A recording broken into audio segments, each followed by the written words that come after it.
All right, happy Friday, everyone, and welcome to another episode of Learning Tech Talks, where we're exploring the landscape of learning tech while cutting through the fluff, honestly, to help you do digital right. And today I'm joined by Dean Pichee and Tom Braning, and they're from Biz Library, and we're talking about their multi-purpose digital learning solution. We'll have a great conversation around that. If you're joining us live, go ahead, give us a thumbs up, share the post, tag in somebody who would benefit from the conversation. And while you're at it, why don't you go ahead and comment in, tell us where you're joining from. I'm joining from Waukesha, Wisconsin, and believe it or not, even though it looks nice out there with the sun, it was snowing this morning. I'm very disappointed. It's supposed to get warmer. I really hope it does so that the kids can go outside. But how about you, Dean? Where are you joining from? I'm joining you from Jupiter, Florida, and it is most certainly not snowing here. Okay, yes, I was going to say, if it was snowing there, that would be a little bit terrifying, especially this time of year. How about you, Tom? I'm in St. Louis, Missouri, and we're lucky enough not to deal with the snow either. So it's a little drizzly and dreary, but not snowing. So there's that. Okay. Yeah. Well. All right. My question to you, Tom, though, is weather-wise, is it at least been relatively consistent, or have you been dealing with what I've been dealing with up here, where one day it's 70, then the next day it's 40?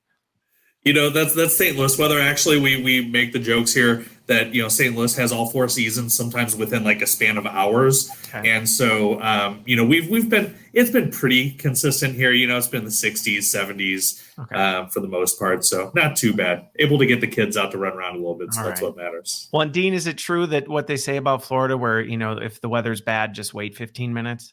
Absolutely, but it's not varying nearly as much as what you're seeing up north, but it might be 75 or 85, but not going to be much.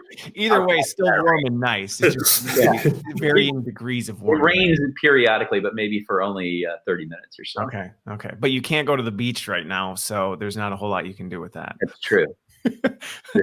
All right. So before we get into it, right, and none of us have practiced this. This is a completely different bend on the icebreaker thing. So for the audience, this is going to be a little bit of a different interaction that I'm going to ask from you. But what we're going to do is we're going to do our best elephant impression. Okay. So you're going to get to see all of us do our best elephant impression, and you have to rate it on a scale of 1 to 10. So the rules were we couldn't practice this. And Tom's question was, do we have to get into, do we have to actually act like an elephant, or is it just the noise? And I said, that's up to you. So I said I would go first. So let's see how we can do this. Okay. That was terrible. I think that was terrible, but who's going next? That was pretty good. Oh, all right. Well, we'll see what the audience thinks. All right. Yeah. I'm happy to go next. I'll Let's see it, Tom. Unless you want it. Here we go. I can't do it either. I watch the cartoons with the kids, and they say "pawoo," and I've never heard an elephant say "pawoo," but I think I'm going with "pawoo." Okay. You're gonna the air blowing out of your mouth. You're just gonna pass on that and "pawoo." Okay. Yeah. All right, Dean. That sounds like a pterodactyl, I think, actually. All right. That I have to say that was three very different, right? I was thinking we were all going to just try the same thing and have it go just terribly south. Creativity. I like it. So we'll see. I'll let you know what the results are of the comments. People are probably like, if they just joined that right now, they're like, what on earth is going on? But that was fun. Renee says, well done to all of us. So I guess we'll just, everybody gets points on that one. All right. Well, let's get into this a little bit. And let's talk a little bit about, so you're from Biz Library. For people who may not be familiar with it, or have maybe heard of it, seen it kind of in the space, how do you describe, when people say, what is Biz Library? How do you describe it? And I guess, Dean, as the CEO and kind of the founder of it, how do you tell people what it is? Well, I think it's sometimes difficult to describe in just a few words, but generally we are a company's online learning provider. We have a library of content, about 8,000 different titles covering all different areas of business and compliance and all kinds of areas that our clients need to improve the performance of their people. We also have a platform an LMS platform to deliver and manage that content as well as other learning that they're doing. So a typical client is someone who's got maybe 100 to 2,500 employees. Okay. We certainly have some enterprise level clients as well, but our primary client is kind of an SMB type of business that is looking for a partner to help them deliver online learning to their employees. Okay, got it. And Tom, do you want to add? I'm just curious. You're closer to the client side, coming from the business development side. Who is that? Who is that kind of target customer that you say this really is a gap that they have where BizLibrary fits in? I think we're the perfect mix of technology, content, and service and support. When you look at, I come from a background working with channel partnerships, but also just being with BizLibrary for a while. Working with companies who buy content from one place, buy a system or platform from another place, try to solve business problems, but end up creating integration problems. And so I think we're the perfect mix of an easy button for a library of content that is thoughtfully curated, aggregated, and updated frequently. I think it's for those small, mid-sized organizations, it's a very nice turnkey solution. Okay.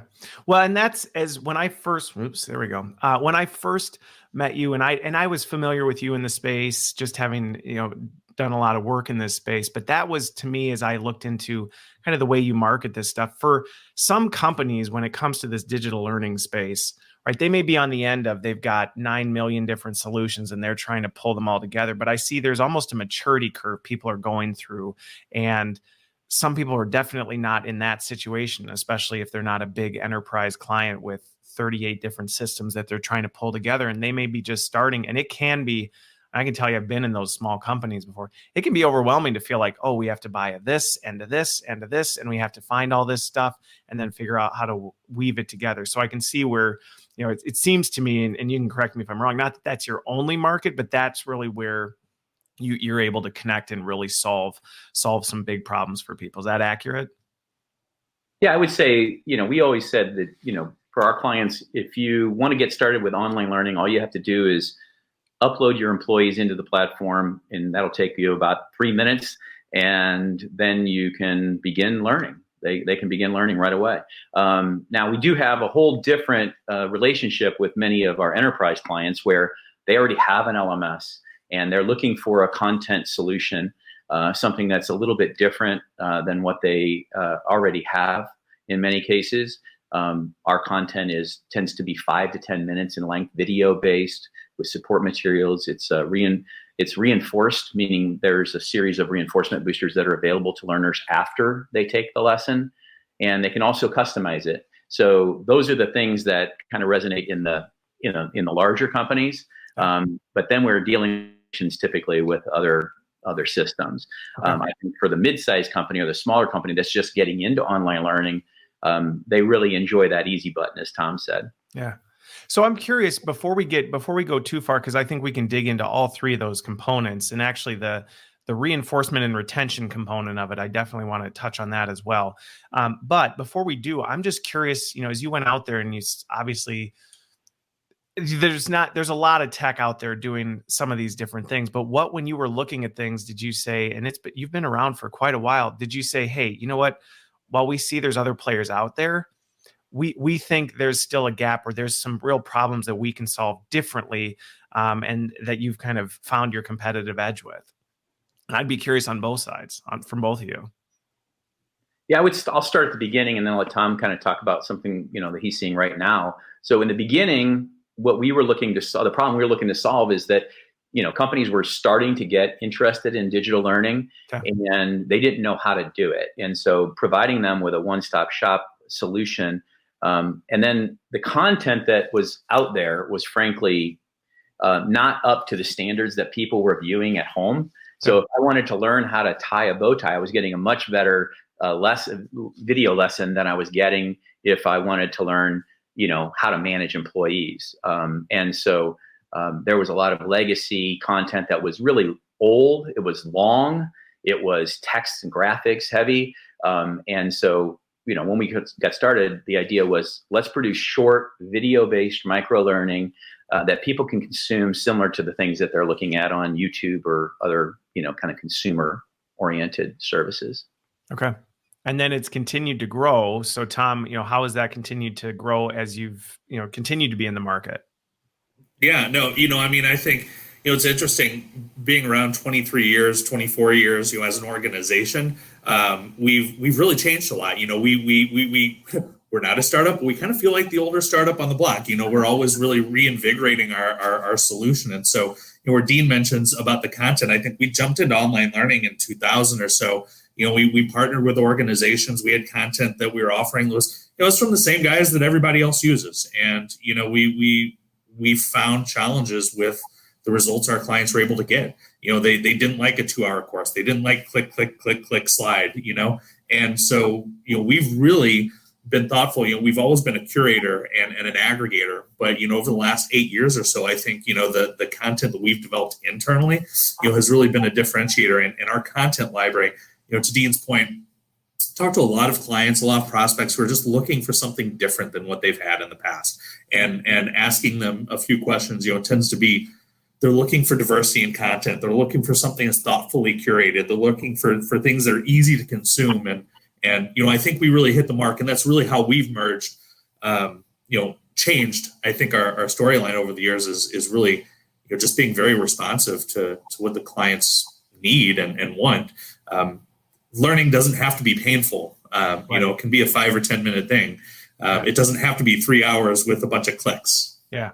Well, and that's, I can say from my years in the space, I've seen those content libraries, right? I've seen and experienced, I've been on the end user side of it, and they're painful, right? When it's like, okay, here's, maybe the title catches you. It's an interesting clickbait. And then you go into it and realize it's 173 slides that you just have to sit and click through with an AI voice that's reading what's on the slide. So let's dive into the content piece, because that was one of the things, even when we first were getting ready to go here, there were some components of that I wasn't even really familiar with, which is, so it's not just, it's a combination of this content that you're pulling from other places. So you're curating it, but you're also producing it, right? So Tom, you talked about the fact you're at the office, and there's actually a studio that's actually still today, even with everything going on, producing content.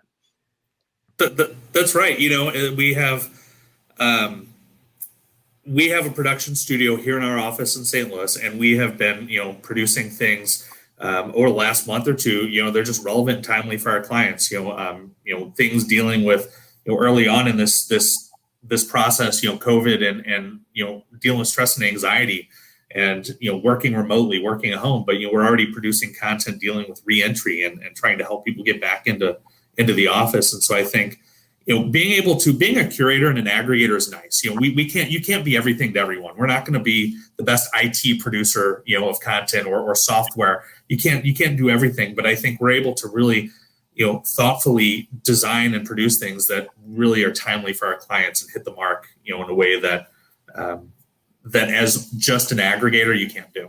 Okay. And in terms of the type of content, you talked a little bit about it, but so what type of content? I mean, what are you producing? You got a studio. So I'm imagining it's not a studio with a bunch of computers with, I won't name e-learning development tools, but people just churning out, PowerPoint slides. What does it look like? What does your content look like? Yeah. Dean, do you want to take that? You want me to take that? Go ahead. You're good. I think, we really gear it around we try to provide diversity in the content, first of all, whether it's the presenter or the style. They're not stuffy courses. We're not dealing with people in suits in a cubicle environment. A lot of it is going to be dealing with presenters, animations in the background. We also do release some animation-driven content, that's more animation. We have content that deals with role plays. So you're going to see diversity, but I think what pulls it together is it's video-driven. Typically, we're targeting that 5 to 10 minute range. And we refresh and update them often, so we're adding hundreds of titles a month, and we're retiring things as they're updated, because, just being an aggregator and producer is not enough. You have to curate, and you can't just keep throwing stuff at the wall. That's where I was curious. And I ask this whenever I talk to people who are in the content space, even though that's not your only space, it's one of the spaces you play in, is, how do you manage to know, how do you decide, like, what content do we need to create? What content has maybe now kind of past its prime? Like, obviously, if you have a COVID-19 course, how to do this in hopefully the relatively near future, you're not going to necessarily need that to be in there. How do you manage to ensure what you have is of quality, but also, you know when it's time for it to retire? Do you have a specific process, or how do you manage that? Yeah, our curation process is really data driven. Okay. So every time someone takes a lesson or a course in our platform, we ask them to rate it Okay. and comment on it. And so we pay attention weekly to those ratings, and people tell us when they think content is past its prime, I guess. I mean, I've been in this business for a long, long time, maybe 30 years. And I can tell you that in the early stages, people would tell you that if you produce a program on leadership or management, that it would have a shelf life of 8 to 10 years. And I can tell you that the average program in our collection is more like 2 years. Okay. In terms of average date, because people want things that are current. And nobody wants to watch, as Tom mentioned, somebody in a 1980s outfit, or with a bad haircut. Although we're all getting bad haircuts these days. Giant computers at all, I guess. But yeah, so the idea of that constantly refreshing things, that is really critical to the value proposition. And how we get those ideas is really also very simple. We have an idea portal that our clients submit ideas to, and we probably produce anywhere from 15 to 20 new lessons each month that are specifically related to those client requests. Okay, interesting. So, well, and it's funny because the comment of certain leadership skills or things may have a shelf life of 10 to whatever years. Maybe the content, what you're getting at, the premise of that does, but we've all watched that content where you go, wow, this was produced in the late 90s or the early 2000s. People were wearing hammer pants, and you're going, well, that's not really, the style. And whether or not the principles are the same, people's reaction to it is, oh, this isn't relevant. Even if it might be relevant, people's reaction to it is definitely not there. Yeah, they will just discard the message if they don't believe it's not relevant, if they don't see it as relevant or current. Okay. So now I've got to ask, do you have your own actors? Do you, Dean, are you one of the cast of characters? How do you pull all that off? Definitely not. I have a face for radio. I've been told. So I don't do a lot of these webcam things generally, but no, we have a cadre of experts as well as extra actors that we use. Depends on the topic. Sometimes we use real live, experts in some of our content. As Tom mentioned, some of the content is animated with voiceover. And then we have a lot of content where we have our instructional designers and our script writers writing really, really great content that we then put on with actors and actresses. So it's a wide variety, as Tom mentioned. I think that's really one of the important things that we bring to the table is all of our content doesn't all look the same. And so if I have a certain preference for style, we, as an administrator or a learner, I can find the content that I'm looking for out of that, again, 8,000 plus titles. Okay. Well, and this is one, so I won't use the Netflix for learning analogy because I hate that one. But we talked earlier about from a Netflix model from your content standpoint, right? We're seeing this if you have Netflix or Hulu or honestly even YouTube anymore, right? Original content.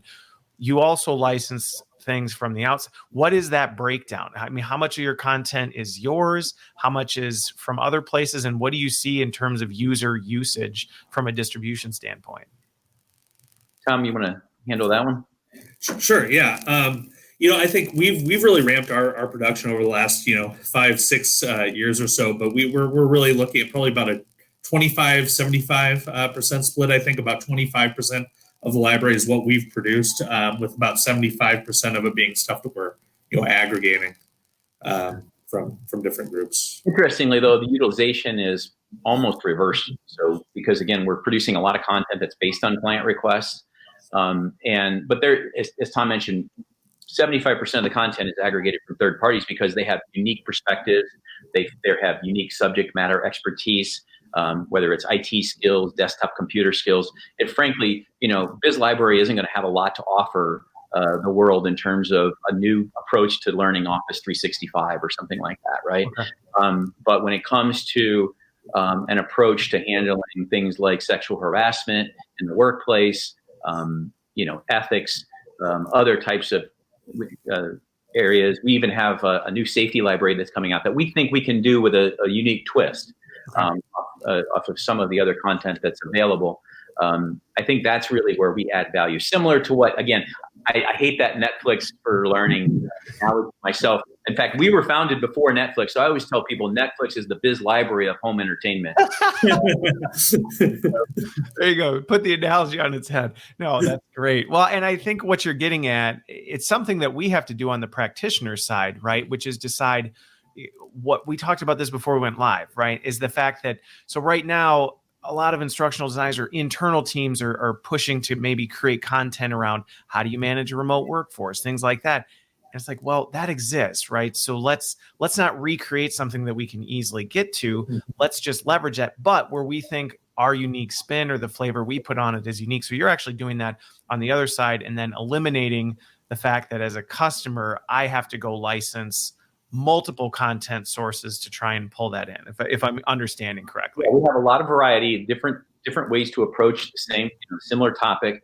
The other thing that I think is really unique about what we're doing right now at BizLibrary is a lot of content is easily customizable. So for example, we're releasing this new program, as Tom mentioned, on how to safely re-enter the workplace after COVID. And part of that will be almost all of our clients will be customizing that content with their own unique policies, procedures, contact information, safety, because some organizations are going to be obviously taking people's temperature. Others are going to be asking people to wear masks. That's unique. We can't produce a piece of content that would apply to every single organization. What we can do is produce the basic information, allow them to insert their own company-specific information into it. And I think that approach is also, a unique approach in the content world. Okay. Well, so I want to dig into that one a little bit because I've seen this on a lot of different ends, right? When you talk to content providers, I've seen there's a pretty wide range of what you run into. There's either it is what it is, we don't customize it, this is how you take it. Then there's it's fully customizable, which I don't know that it can be a little bit weird to see how some of those things play out. And then there's some folks that say it's customizable, but when you dig into it, really, you can slap your logo on the front page of it and you're like, well, that's not really customizable. So how does that work? Because I have to imagine there's no shortage of challenges or risks you can run into with people trying to tailor it and working and saying, well, that's not quite the way we do it. And you're like, well, this part's the same, this part's, how do you manage that? Or how does it work? I mean, both, how do you manage it? And two, how does a customer actually do that customization? Yeah, I was going to mention the custom tool there. As you were talking about your instructional designers, that was something that peaked up in my mind too. I think, there's something to be said for the power of custom creating something, but the speed of off the shelf is what people need nowadays. And so I think with our customization, what you can do is you take, most of our training is video driven. So, there's a video component. Of course, changing a video isn't that easy. We're not going to swap in a new actor or put words in that weren't there, make it look like a bad Kung Fu flick or anything. But, we're maybe a good Kung Fu flick. But on the other side, they can change the quiz. They can add interactions. Our content, we take content, whether it's something we produce or that we're pulling from our providers, and we layer in our technology stack on it, which includes the ability to build in the quiz questions. There are learning interactions. So while you're going through the program, you can call different pop-up questions, interactions, and links throughout it. Folks can customize those. They can customize the quiz. They can add their own support materials to it. So talking about policies, procedures, those types of things, they can add documentation to it.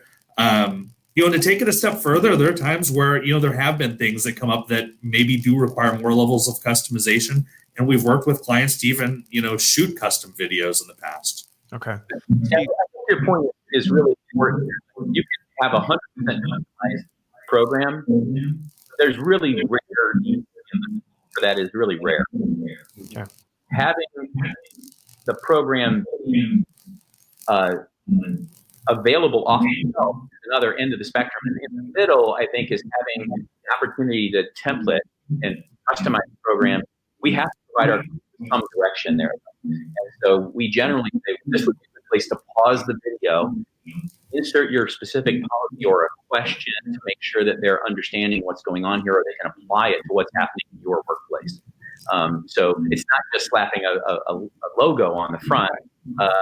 As Tom mentioned, you can customize the quiz questions. You can customize, something may be so critical that an 80% pass percentage is not acceptable. You may want 100% in order to say that this person has got this.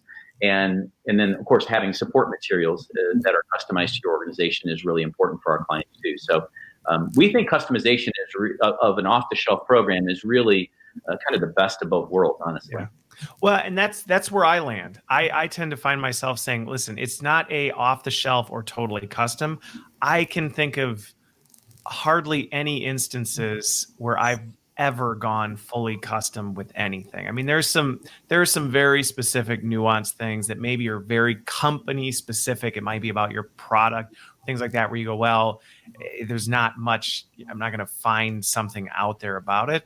But the just straight up off the shelf also doesn't work, because it's not right. There is opportunity even to say, hey, this is how it applies to our culture, or this is the way we bring this to life. So I think somewhere in the middle of that, but it's about finding that right balance. And it sounds like, right, you're in the middle there that allows that. And the fact you have your own studio, which you talked about before, does give you the flexibility. Not that you want everybody calling you going, can we do a custom shoot? Now we've seen Dean on camera. We have to have a video with Dean talking to us about leadership. Although maybe that request will come through your idea box now, Dean. So keep an eye out. So with that, you talked about with enterprise clients, they may have the tech stack to support this stuff, but they're integrating the content. Do they just plug that in? How are you seeing them do that? Are they just plugging it in? And Tom, I'll ask this to you. Are they plugging that into their existing ecosystem? And then are they just feeding? Do you have a connector between the two that then pushes the content through? I'll say we of course, just like anybody else in the content world, we make our content available to standards. So, folks with their own LMS, can access our content in SCORM or whatever standard they need to load in there. Interestingly, though, I'll say I think, because we're coming from a different place in the market than a lot of other, LMS providers are, technology providers, where we have a large library with thousands of courses. And, we've always been very big on search and learn, driving self-directed learning and making it easy. We have a lot of data that, that's available in our platform that maybe other platforms can't even consume. They don't have fields for those things. And so, we also see a really popular option, lately too, has been, leveraging us as a, single sign-on jump off and, leverage the power of the library without the need to actually load in the library. Okay. And, pass data back to folks if they want it, having kind of a consumer grade catalog for self-directed learning. Okay. Got it. So it has the potential. You can't, and that was one of the other things, because I've seen both sides of it, where we have our custom content, but you're responsible for loading it all into your LMS, which from an administration standpoint can be a bit overwhelming. But sometimes you may want to do that because you actually want it natively in. Other times you may want to connect and bounce out for the data standpoint. So you have the flexibility to do both. Yeah, and a lot of our clients do both. So as Tom mentioned, they'll use our LXP, our learning experience platform, for discovery type learning for their employees. But for the assigned learning or the learning paths that are curriculums that they create, they export our content, import it into their native platform, and then use their standard LMS functionality there to assign that content as part of a learning path or a learning curriculum for someone. Okay. So I've got to ask this one, Tom, really on your end. One of the things that I've seen throughout the years that is just a client expectation is how have you worked with people? Because sometimes people think, hey, if I buy this content library and plug it in, I'm building a learning culture where everybody's just going to be learning and developing, and it's going to be amazing and all that. And I think sometimes the providers get a bad rap, like, well, your thing didn't work. But I'm curious, how do you work with people on that expectation of, yeah, having content's important, having a digital learning experience is great, but by itself is not going to cut it? Yeah, no, we have always been a very customer focused organization. I think, we were doing and talking customer and client success, before it became a buzzword. But I think, at the end of the day, you have clients who have business problems they're trying to solve, and they sometimes like, oh, well, we got the content, so we're good. And I think one of the things we find really, really critical is holding their hand as much as they'll let us. We want to be involved in understanding what those business problems and challenges they're facing are. We have a lot of great knowledge on our content library, on how it can be used. And so we want to help be a part of the strategic delivery of that. We want to be aligned to what they're trying to solve to really help drive those results. And so I think, the more that a client will let us help them, and not try to do it all on their own, the more successful they are. We have a very in-depth client scoring model that looks at a variety of different metrics from a client standpoint, how they engage, what their utilization looks like. And though I think being able to really just be close to the pulse of what they're trying to do is critical. Okay. And, I'll let you. Yeah, one thing I would add there is every client has a dedicated client success manager. And we also have a content concierge service that helps people, because having 8,000 titles in a collection is great, but it's also a challenge. It can feel overwhelming. Exactly. So I think last month alone, we completed almost 200 content mapping projects for our clients, where we were mapping content to their business challenge or to their a competency, that a base problem that they were trying to solve, or specific job roles that we helped them develop playlists for, and that were special and specialized and custom for them. So I think that concept of the dedicated client success manager, who's your advocate, who wants to make sure that you get a return on this investment and help you be, as your partner. And then the behind the scenes, we have our content experts that are helping our clients to curate and being that content concierge. Okay. I think going back to your earlier comment that, Netflix learned from BizLibrary, maybe they could take that approach too. If Netflix is watching, you could take that approach, because I wouldn't mind somebody saying more, because their AI algorithm, I can tell you right now, is it's not the best at predicting what shows my wife and I will watch, especially when the kids dominate. I'm sorry, I'm not a big fan of Toyo the Little Bus, even though that's on Netflix a lot. That's not necessarily where I want to spend my time once the kids go to bed. But on that, because when I've talked to you, when I've been around your website, when I've just explored some of the conversations, the customer success piece is definitely at the forefront, right, of what you showcase as part of your strategy. So obviously you talked a little bit about it, but talk a little bit more about how that was such an important component as you established this and what that looks like. You mentioned there's a customer success, but help me understand that one a little bit more. And you can do it twofold if you want, Dean, from kind of the foundation of where that came from, and then Tom, what does that look like, to a customer? Yeah, that's probably the best way to describe it. So at the highest level, we've known for a long, long time, having had a large library of content for 20 years, that if just building it, they will not come. And so we had to help our clients market this, the learning originally. Now, learning cultures are a bit more mature and developed within organizations. I think younger employees have come into the workforce and they expect access to learning content as a part of what they're doing on a daily basis. So the client success model was just set up to really have someone who is responsible for helping you through this maze and how to create a program that's successful. So we know, we have clients that are doing really, really well, and we have clients that don't know really what, where to get started and how to get going. Okay. And so we share best practices with those clients at a high level. And so Tom, I'll let you kind of describe how that works on a kind of a more practical level. Yeah, I think, from the standpoint of working with our clients, we want to have timely conversations. I mean, whether it's a monthly or a quarterly conversation to understand what's going on, what sort of things they're working on. But I think, to Dean's point, like the best practices, we have clients with different levels of understanding, different ability in the organization. Some might sit at a different table than others. And so I think also it's not just like functionally talking to them every day about the goals that they're trying to solve, the problems they're trying to solve, but also really, engaging other parts of the organization. The library that covers as wide of a net and casts as wide of a net as we do, we often help folks with risk mitigation. So from a compliance and a risk management and safety standpoint, we often help them with onboarding. We often help them with improving their managers or personal career development. And so I think it's also just probing questions about other things that they're doing or not doing, and who's involved with that. And it is, we are very much invested in their success. And so we want to make sure that they're getting the most value out of it that they can. And really it's just, trying to understand as much as we can about their program and everybody involved, and, making the best recommendations that we can.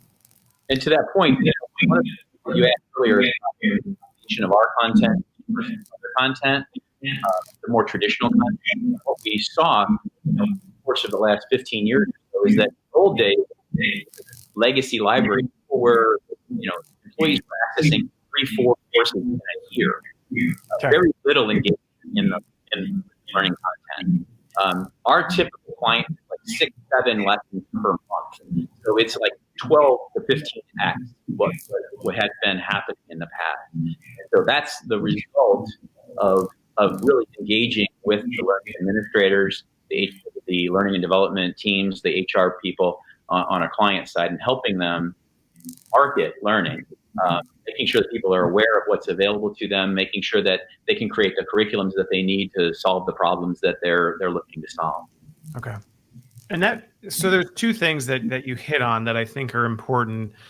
One is what you talked about. So one, in terms of the engagement piece, I think in addition to our need to do a better job of telling people in marketing, which I think we struggle with sometimes, right? We struggle with doing that, which we need to get better, because the reality is there's a different expectation from employees today. There is a much different expectation than there was before in terms of what's available to them. I think, like you mentioned before, back in the day, people might have gone through training 3 or 4 times a year. They took their annual course, and that was what they knew. That's what they knew their organization did, and that was really the expectation they had, versus now going back to this kind of culture of development. People have a higher expectation of us in L&D and our organizations to say, well, what are you doing for me? How are you actually going to help me move forward? And that's where we not only need to have the right content, but we need to have the right strategy to make sure people are aware of that and are doing it.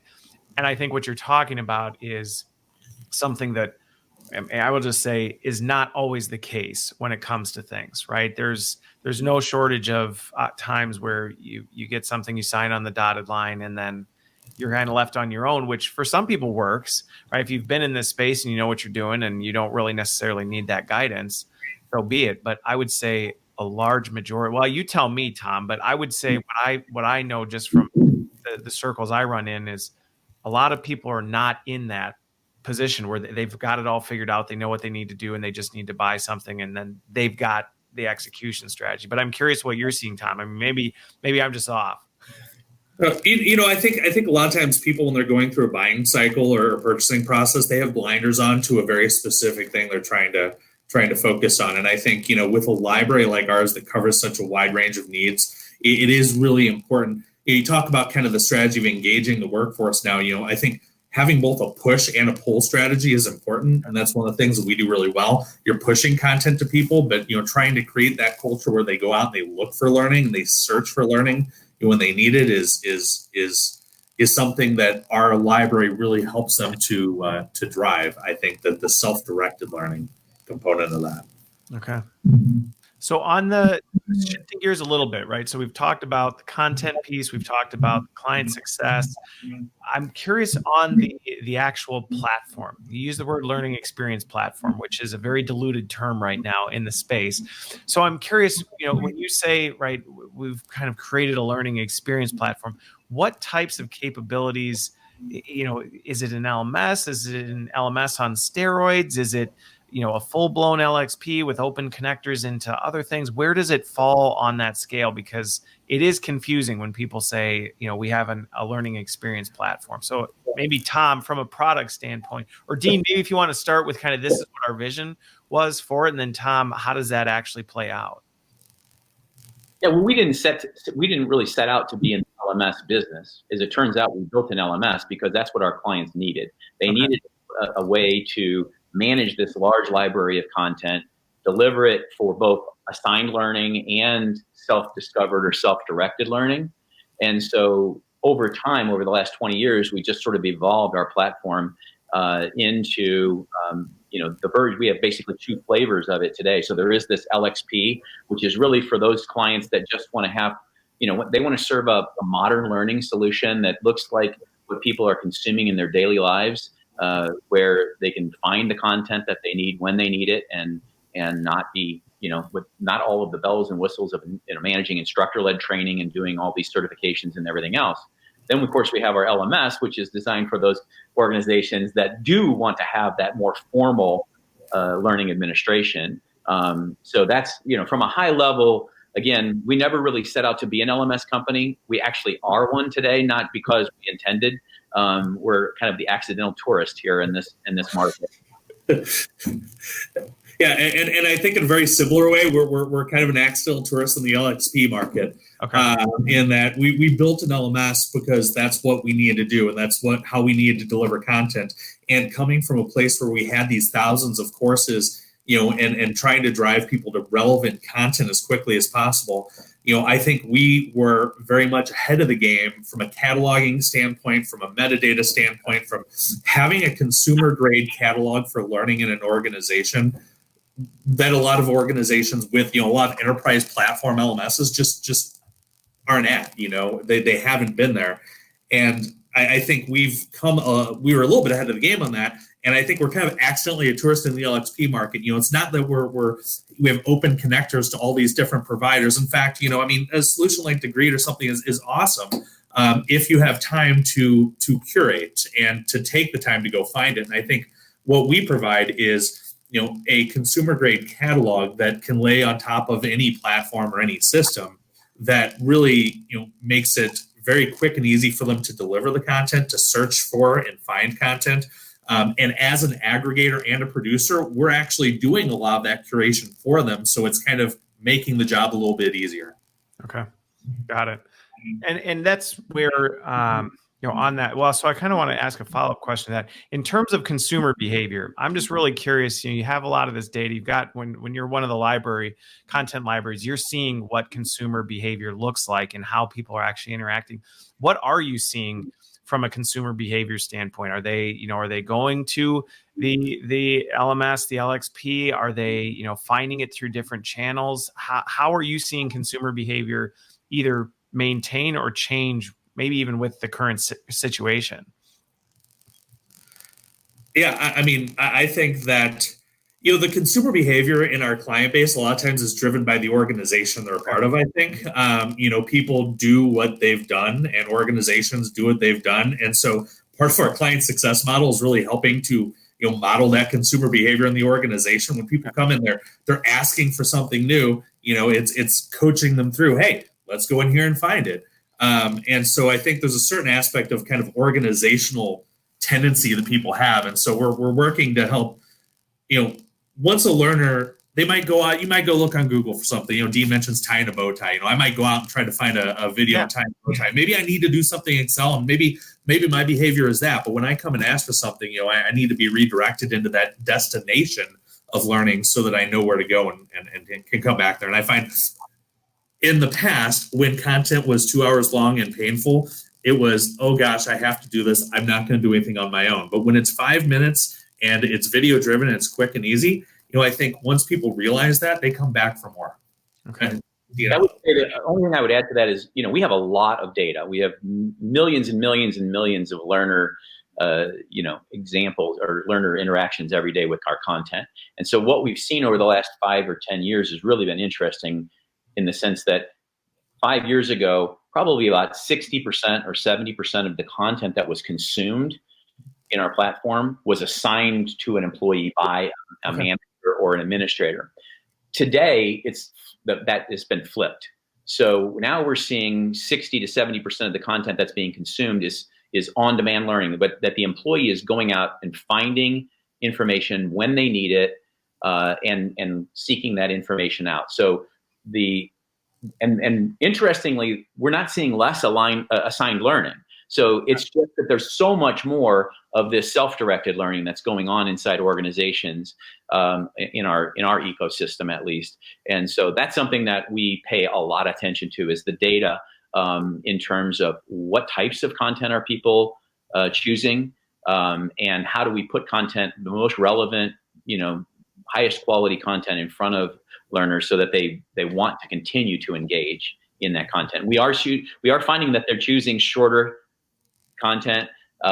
They don't necessarily like quizzes, and so if there are, in our format we have content that has, most of our content is video based, some is e-learning, but primarily it's video based, and most of it's shorter, but some have quizzes, some don't. It's really based on the instructional designers for that program. In some cases, we don't need a quiz. We need them to experience something and learn from it. And they don't need to tell us, regurgitate back the 3 things that they learned in that lesson. And that's, again, another place where I would argue that reinforcement is probably more important than that test or quiz. Right. So if I want to go next, do an email, I'll just get a little bit ahead of you. Then maybe if you take this 5-minute video lesson without a quiz, and then next week you get a question about it, and that challenges your recall of that information, or ask you how you've been able to apply that on the job, that's in many cases more valuable than the post-training quiz or assessment, in my view. And our clients definitely agree with that assessment. Okay. Well, perfect. That's actually the perfect lead in to it. The one question I was going to ask before I go too far, and if you don't have it off the top of your head, but I was curious. So that answer, Dean, really helps me understand what you're seeing from a consumer behavior, right? Is it's not that there's less assignments, but there is a growth in pull, right? So that validates the trend that people are hungry for development. People are looking to do this stuff. There is a demand for what we're trying to do here. It's just a matter of us being able to meet that. I am curious if you've seen, just at a high level, are you seeing trends in terms of what are the things that people are gravitating towards in terms of subjects or things like that? Or is it pretty different depending on the client? Well, I think a lot of it is, personal and professional development topics like communicating. I have to deliver a difficult message to an employee. I want to do that in a way that's productive. Right? I don't want to mess this up. And so I have this conversation, this meeting scheduled for this afternoon. So let me go watch this 5-minute or 7-minute lesson and pick up a tip or 2 that I can use. So there's a lot of that in the moment of need kind of learning, but also on a personal development basis, it's just, managing my stress. Right now we're seeing a lot of mental health and wellness type of topics that are being popular. Wellness is an area that kind of snuck up on us. Honestly, we didn't quite see that coming as strongly as it has. There are some other weird topics, like cybersecurity is another topic that people are really concerned about. Like I feel like I'm getting hacked here, and I don't know how to stop that from happening, whether it's at home or in the office. Okay. Well, that speaks to, if you think about it, it does speak to, one, it's relevant, especially from a time standpoint. I think the mental health thing popped up. It probably was there. I think what I'm finding with COVID-19 and this whole situation is a lot of these things that are popping up, it's not that they weren't there before. They maybe were just repressed because of everything else. And now that this has kind of pushed things to a breaking point, the stuff is rocketing to the surface. But the cybersecurity one, that's interesting. I think there is becoming a growing awareness of what technology is, and people are starting to realize how much of themselves they're pouring into their tech, and not necessarily like what happens if somebody actually got a hold of my stuff. And there probably is. That's interesting that there's a growing interest across the board in that space. Yeah. So on the retention piece, I'm really curious about this one, because I'm completely aligned with you, Dean, right? You throw a quiz at the end of a course. It doesn't necessarily really tell us a whole lot, because, okay, so you've put something in your short-term memory long enough to go through the quiz. And even if you fail, you just retake the quiz and then you move on. It's that, okay, how do you actually make this stick? Now how does that work? And Tom, maybe you can kind of answer from a technical standpoint. Is that something along with every course? As a user, do I have the ability to kind of control what things we want to push retention? Because obviously, if every time I watch a video, I start getting hit with emails asking me something later, I'm not going to want to go I'm not going to want to go watch a video again because my inbox is going to be flooded. But how do you control that? And what is it? You mentioned email. Tell me a little bit more about it's Booster Learn, right? Is that what you're calling it? Yeah, Booster Learn. So, we have, to Dean's point, I think, you have the quiz, whether you have a quiz or not, you're testing for competence, and competence, yes, I've gathered or remember and can recall this information, but Booster Learn, it is a series of emails. And so, for instance, on a 5-minute video, you might be looking at, an email on day 1, day 3, day 7. We have roughly, I'm going to say, I think about half of our library, maybe about 4,400 titles that have pre-built, predefined learning reinforcement tracks. Okay. And so, we do provide some control for administrators. In our platform, they can turn on boosts and require them for instance, assigned training and allow it as an opt-in option for, self-directed learning. So a learner does have the ability to kind of control what they get there. But it's not really around competence. It's a series of those questions or more thoughtful questions around, the specific, the specific information somebody's learned, the context and application of those new skills. Some of them are going to be thought questions, but they're really just geared around forced recall events to help drive that longer term reinforcement. It's based off the forgetting curve, which I'm sure you've heard, and I know a lot of folks have. The latest buzz from the 1800s, but it's old research. But I mean, we all know you lose it. If you took an 8-hour Excel course and have to recall how to do a VLOOKUP later on in the year, it's just not going to work. I'm not going to remember it next week. Right. So 5 minutes of content, with these little short boosts afterwards, I think really force those recall events and help drive longer term reinforcement from that. It's a series of emails, and a learner can choose to take part or not. Okay. So with that, I just out of curiosity, because you talked about this a little bit, but I want to dig in a little bit more on it. So let's say let's do a use case one, right? It's some sort of like communication skills. Are the emails then specifically tailored to like rote memorization recall data from the video, or is it more, hey, okay, you watch this thing, in application of this, it's actually asking you kind of almost a reflection or thoughtful question about, hey, have you thought about how to apply this? And if so, what does that look like? Where does it fall on that? Or is it a mix of both? I can answer that. It's a mix. And the science on this is actually fairly clear, the neuroscience. So we spread out these boosts over these reinforcement boosters over the course of maybe 2 weeks. Okay.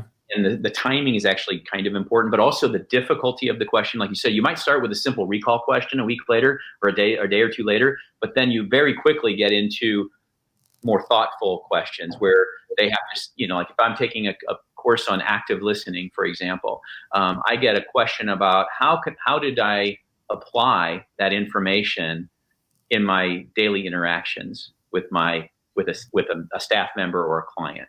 Okay. And so by engaging them in that level, we're going to help them, convert that short-term memory into something that's there for them when they need it. Because the fact of the matter is the timing, the fact that I take an active listening course, I may need to learn, I might need to do that 3 weeks from now. And so, as you said, you might not remember it. The forgetting curve says you probably won't remember it in 24 hours. Right. And so the idea that we space this out over time and we kind of increase the difficulty of the recall, whether it's a poll question, whether it's a thought question, whether it's some other piece of additional information potentially, we're forcing them to remember this over time. It's sort of like learning someone's name. There's a theory that if you keep repeating their name back to them over the course of time, it'll be imprinted in your memory banks then. I will never forget Pichee, so I won't. Right? I see there. Even at the end of the show, the forgetting curve didn't kick in. So 24 hours. Yeah, well, right. It's true. So 2 follow-up questions on that, or maybe just one, is you talked about the customization side for content. with that, you mentioned there's a lot of prefab stuff for a lot of the content, which is great. So instead of having to come up with this stuff all on your own, but then do you have the ability to customize or tailor what those boosts look like as an organization? Or is it kind of, hey, we've defined this is what it is for the content? Yeah, we have a platform also that allows people to build out their own custom boosts and programs. And so, right now, of course, the application, a lot of it is the value of having it pre-built in the off-the-shelf content. But for folks who are developing their own content, delivering classroom or other types of learning, they can use the platform to create their own, and within our platform. So within the tool, you can actually then create and again, I think this goes back to that maturity curve for an L&D organization on the inside. Some people are just getting into this space, and the thought of, I have to do content, I have to have a marketing strategy, I have to do this, and I have to create boosts can just feel like I don't even know where to start. So I'm just not going to do anything. So it's there for you. But for those more mature organizations that may say, hey, we've now gotten comfortable, we may be running a campaign around a certain topic, and we maybe really want to reinforce our corporate culture and how it relates to these topics. You could, in theory, create your own boosts to kind of support that. Absolutely. That would be an option for customization. So on the same, you could create your own custom booster, reinforcement program. Okay. Got it. Well, I told you we would run out of time. So we're at the top of the hour. The last question I have for you, right, as the grandfather of this concept and stuff, I'm curious if you have any predictions or things where what you're seeing with consumer behavior or what you're seeing from a technology standpoint that you're seeing and you don't have to give away your secret sauce in terms of where you're going, but any high level predictions of what you're going to see in the next few years in terms of what people are going to expect and how you'll be meeting that? Yeah, I don't want to probably give away our entire roadmap here, but I would say that in talking to all of our clients, we're seeing a couple of really undeniable trends. First of all, with COVID-19, what we're seeing is that, there will be more remote workers, and online learning will be more and more important. Even for for those organizations that are already doing it, they're doing more of it. For those that haven't started yet, they're going to start. They're going to be, that's just going to be the price of admission. Is the digital learning strategy and program is going to be needed. In terms of what we think going forward is going to be really important, we also think upskilling and reskilling a workforce, because the shelf life of skills is really shortening. And so we think mapping content to specific skill-based programs is really going to be important.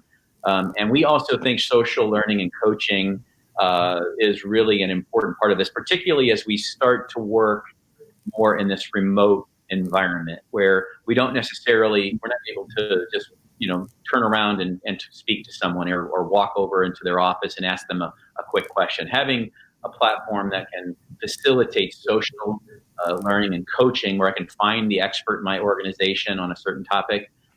So I would say skills, really helping people build skills for the future, for their current job as well as for any future jobs that they may need within the organization, is going to be critical for organizations that are looking to, retain the best talent that they have.